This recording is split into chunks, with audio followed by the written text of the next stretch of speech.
Ward number 9 की भाजपा प्रत्याशी रेखा रावत ने गणेश नगर में की पदयात्रा। रेखा रावत का कहना है कि जनता के विकास काम जो रुके हैं उनको पूरा करने के लिए जनता एक मौका जरूर दे, इसलिए रेखा रावत घर घर जाकर वोट मांग रही हैं। रेखा रावत का कहना है कि मेरी माताएं, बहनें व भाई व बुजुर्ग अपनी बेटी समझकर अपनी सेवा का मौका जरूर दें। इस पदयात्रा में पूर्व निगम पार्षद कौस्तुभानंद बलोदी व राजेंद्र त्रिपाठी, दिनेश त्यागी, विजय राठौर व सैकड़ों कार्यकर्ता मौजूद रहे। देखिए इस खास रिपोर्ट में।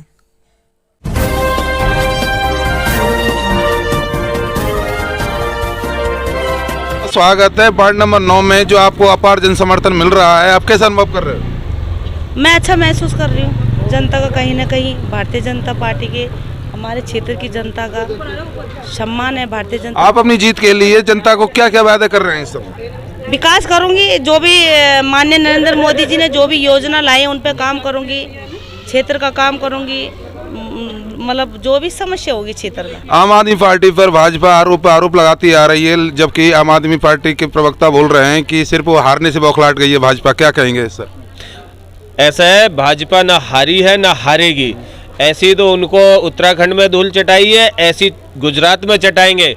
और दिल्ली का तो कहना ही क्या है, जैसे सत्येंद्र जैन जेल में बैठ के मसाज करवा रहा है, ऐसी केजरीवाल जी करवाएंगे। ऐसी हार होगी। जीत के लिए कितने आश्वस्त हैं सर आप? जीत के लिए 101% आश्वस्त हैं हम, 101%। उसका कारण है, जीत का हमारे कारण ये कि हमारे कार्यकर्ता उत्साहित हैं कि एक ऐसी महिला को टिकट मिली है जो जमीनी स्तर की कार्यकर्ता है, और उनके में से एक ऐसे व्यक्ति की महिला को, उनकी मिसेज को टिकट मिली जो कि कभी कार्यकर्ता रही ही नहीं है। Thank you sir. सर, आप निवर्तमान निगम पार्षद हैं, ऐसे कौन से मुद्दे रह गए थे वार्ड के अंदर जो मैडम आप जीत के उनको पूरा करेंगे? मुद्दे तो दिल्ली सरकार के द्वारा जिस प्रकार एमसीडी को पंगु कर दिया गया था, और मैं धन्यवाद देना चाहता हूं अपने गृह मंत्रालय, अपने केंद्रीय नेतृत्व को, जिन्होंने वो एमसीडी अपने अंतर्गत ले ली, और जो 3 एमसीडी थी तीनों को 1 एमसीडी कर दिया। उससे केंद्र सरकार हमको डायरेक्ट बजट देगी, दिल्ली सरकार पर अब हमको निर्भर नहीं रहना पड़ेगा। मेरे वार्ड में एक कमी रह गई थी जिसको पूरा करने का प्रयास करें। कंपैक्टर की जगह हमारे पास नहीं मिली थी, लेकिन पुश्ते पे हमने करवा दिया था, लेकिन वो डीडीए की ज़मीन होने के नाते हमको नहीं मिल पाई। और सबसे बड़ा प्रयास रहेगा कि कंपैक्टर के लिए हम सबसे पहले स्थान ढूंढने का प्रयास करेंगे। बाकी जो सफाई की व्यवस्था है, मलेरिया की व्यवस्था है, या चाहे हेल्थ डिपार्टमेंट, वो तो काम होते रहते हैं, लेकिन कूड़े के लिए कंपैक्टर हमारे यहाँ नहीं था। एक बुराड़ी विधानसभा के अंतर्गत जो यहाँ पर 5 वार्ड इसके अंतर्गत आते थे, छठे को छोड़ दें जहांगीरपुरी आता था, उसका एक ही कंपैक्टर हमारे पास था।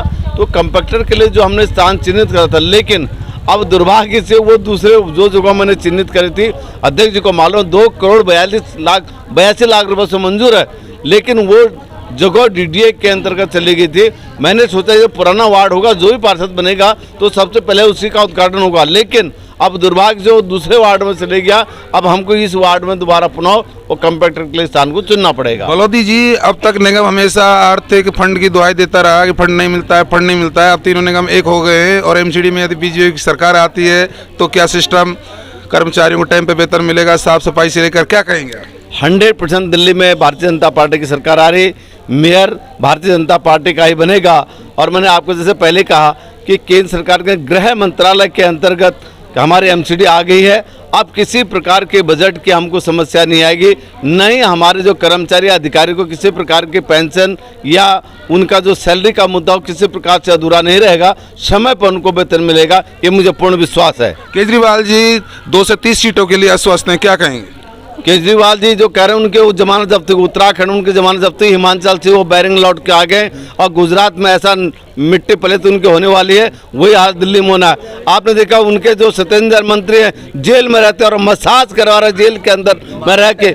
उनके त्रिपाठी जी हमारे बाडल टाउन से जो एमएलए हैं, रिश्वत लेते रंगे हाथ पकड़ के, आज एक मटियाला के वार्ड के आज 83 लाख रुपए का ये तो टिकट खरीद, और हमारी पार्टी ने एक गरीब महिला को टिकट देके एक उदाहरण पेश कर रखा, और वो लाखों करोड़ों रुपया लेके टिकट वितरित कर रहे हैं। वो चाहते हैं कि हम किसी भी एंगल से जीते, लेकिन जीतने रहे। भारत जी, मेरा एक लास्ट क्वेश्चन है, कि वो टिकट वितरण के दौरान जो धांधली का आरोप लगा रही है बीजेपी, उनका कहना है कि वो तो बौखला गई है, इस सिर पे हार के डर से इस प्रकार बीजेपी बोल रही है। तो वो तो आम आदमी पार्टी का जो टिकटदार वो बोल रहा है, भारतीय जनता पार्टी का कोई नहीं बोल रहा है। वो बीजेपी ज्वाइन कर रहे हैं, वो कांग्रेस ज्वाइन कर रहे हैं इस डर के मारे। हम नहीं बोल रहे हैं। वो जिनसे पैसे लिए, जो खारिजी ने जो स्टेटमेंट दिया कमला नगर जी की दुकान वहाँ पर जाके, उनसे 90 लाख रुपया लिया उन्होंने। वो कह रही है भारतीय जनता पार्टी का नहीं करा, हमको तो उसको बनाने का मौका मिल रहा भाई। इंदु श्री राम का भी आया है कल। बिल्कुल सभी का आ रहा है, एक एक करके आ रहा है। बहुत सारे भी राज खोलेंगे, चिंता मत करो। और इसी बीच मनीष सिसोदिया यथाशीघ्र जेल में जाएंगे। Thank you so much sir. स्थानीय लोगों को कितना समर्थन मिल रहा है? समर्थन भरपूर मिलेगा, क्योंकि हमारी जो बहन है वो कम से कम 15 सालों से पार्टी में है, मंत्री पद पर रही, मंडल में ही, नीचे ही स्तर पर सबसे मिलती रही। बहन जी के बारे में कोई बताने की जरूरत नहीं है, पहचान है। वो कार्यकर्ता हर बूथ से मिली हुई मैडम है। मंडल अध्यक्ष होने के नाते सफलता के लिए आप क्या निश्चित करते हो? साफ सफाई अब पहले भी की है, हमारे बलोदी जी में अनिल त्यागी जी ने भी पूरा ध्यान रखा है। मैडम जीतेंगी, ये हमें वादा है पक्का, अच्छे बहुमत से। Thank you so much. और रेखा रावत जी की, भाजपा की रेखा रावत जी की पदयात्रा निकल रही है और आप स्थानीय लोग होने के नाते मैं आपसे जानना चाहता हूँ कि आपके वोट का जो लोकतंत्र वोट का एक अमूल वैल्यू होती है, आप इस समय कहाँ मत करोगे? स्वाभाविक है, रेखा रावत जी भारतीय जनता पार्टी की प्रत्याशी हैं और पूरी देश और पूरी दुनिया में नरेंद्र मोदी जिस तरह से देश का नाम रोशन कर रहे हैं, तो आज के समय में आम जो जन है उसका स्पष्ट संदेश है कि किसको वोट देना है, तो भारतीय जनता पार्टी को ही वोट देना। आम आदमी पार्टी को क्यों नहीं सर? उनको इसलिए नहीं कि उनकी कोई नीति नहीं है। मैं आप पत्रकार के रूप में मैं आपसे पूछता हूँ, क्या उनकी विदेश नीति के बारे में आप जानते हैं? क्या उनकी गृह नीति के बारे में आप जानते हैं? जिसका कोई नीति ना हो तो वो उसको कैसे वोट देंगे? अधिकतर दिल्ली की जनता बिजली पानी को मद्देनजर रखते हो उनको वोट डालने के लिए आम आदमी पार्टी कार्यकर्ता अपील कर रहे हैं। पानी की समस्या मैं आपको बता देता हूँ, जहाँ इस कॉलोनी में आप खड़े हो, आप पूछ लो किसके पास मीठा पानी आ रहा पीने का। सब बोतल का पानी खरीद के पी रहे हैं। बहुत सारी कॉलोनियाँ इस क्षेत्र में जहाँ टैंकर का पानी आज भी आ रहा है। आप पिंकी चौधरी कॉलोनी में चले जाओ और बहुत सारी कॉलोनी में चले जाओ, तो कहाँ है पानी?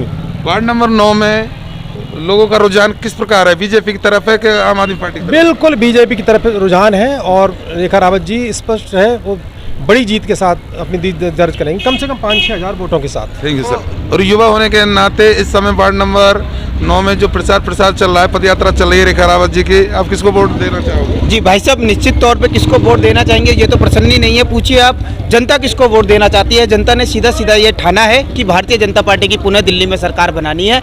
और जो केजरीवाल के जो हमारे झूठे वादे हैं, देख सकते हैं आप किस प्रकार से मटियाला में उनके विधायकों को पकड़ा जा रहा है, उनके विधायकों को पीटा जा रहा है, टिकट ब्लैकमेलिंग की जा रही है। इस तरीके के उनके जो इस प्रकार की जो भी उनके काम कर रहे हैं, वो जो भी उनकी योजना है जो पब्लिक के सामने आ रही है।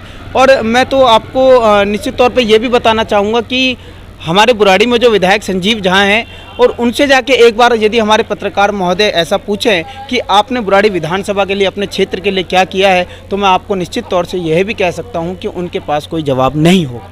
Thank you so much. Cover कर लो, एक गली से लो पकड़ो।